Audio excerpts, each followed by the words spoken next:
আসসালামু আলাইকুম রহমতুল্লাহি ওয়া বারাকাতুহু। প্রিয় ভাই বোনেরা, সবাই কেমন আছেন? আশা করি আল্লাহর অশেষ রহমতে আপনারা সবাই ভালো আছেন। আমি নতুন আরেকটি ভিডিও নিয়ে হাজির হলাম। এটা হলো টেকা খানকুনের পাতা বলে, গাছ বলে, বিভিন্ন জায়গায় বিভিন্ন নাম হতে পারে, আমি সঠিক জানি না। এই গাছটি আমি তুলছি বাগান থেকে, খেতে থেকে। এই গাছটি দিয়ে আমি নতুন একটি রেসিপি তৈরি করব। এটা পাকানো লাগবে না, আগুন দিয়ে চুলায় জাল দিয়ে করতে হবে না। এটাকে কি করব, এটাকে তুলে ভালো করে পানি দিয়ে ভালো করে ধুইব। এটাকে ধুয়ে পয় পরিষ্কার করে পেঁয়াজ, মরিচ, আদা, রসুন এবং লবণ, সরিষার তেল দিয়ে আমি এটাকে একটি ভর্তা রেসিপি করব। এই ভর্তা রেসিপিটি যদি আপনারা কেউ করেন, আপনারা মাংস দিয়ে যতগুলো ভাত খাবেন তার থেকে বেশি ভাত খেতে পারবেন এই বন্ধুরা রেসিপিটা দিয়ে। দেখুন, এই আমি রেসিপিটা এই দিয়ে প্রতিদিন গাছটি যদি আপনি ভাত তুলেছি খেতে পারেন আপনারা কেউই, এই তাহলে আপনার বাগানের পেটে থেকে। অসুখ বিসুখ, আমাশা, আজকে এই গাছ ডায়রিয়া, দিয়ে যত একটি পদের পেটের রেসিপি ব্যথা আছে, তৈরি সম্পূর্ণ করব। ব্যথা নিরাময় করবে এই গাছ। আগুন পানি, গাছ আগুন কখনো ছাড়া। মিথ্যা হতে পারে না। আল্লাহর সৃষ্টি লাগবে গাছ, শুধু আপনি তেল, কখনো কাঁচামরিচ, একটি গাছ পেঁয়াজ, সৃষ্টি আদা। করতে পারবেন না।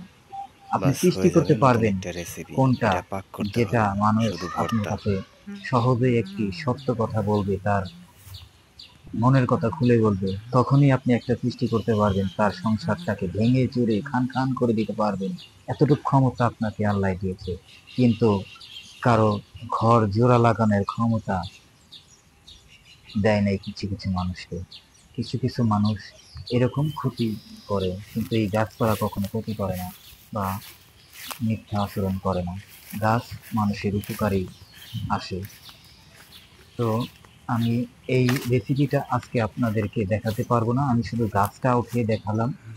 এই রেসিপিটা আমি অন্য একদিন আপনাদেরকে দেখাবো, কিভাবে এটাকে ভর্তা করে আমি ভাত খাবো, তা আপনাদেরকে দেখাই দেবো। আমি এই তৈরি আপনাদেরকে দেখাইলাম, আপনাদেরকে দেখানোর চেষ্টা করলাম, এবং আমি আস্তে আস্তে বাড়ির দিকে আসছি। গাছ ওরা হাতে নিয়ে গাছ এখন আমি টেবিলের পরে নিয়ে ধুবো বালতিতে করে, এই যে ধুইতেছি পরিষ্কার করে। আমি কাটাও কিছুটা দেখিয়ে দিব, কুচি কুচি করে কাটতেছি, বটি দিয়ে কাটা হচ্ছে, এই যে কাটা হচ্ছে বটি দিয়ে কুচি কুচি করে।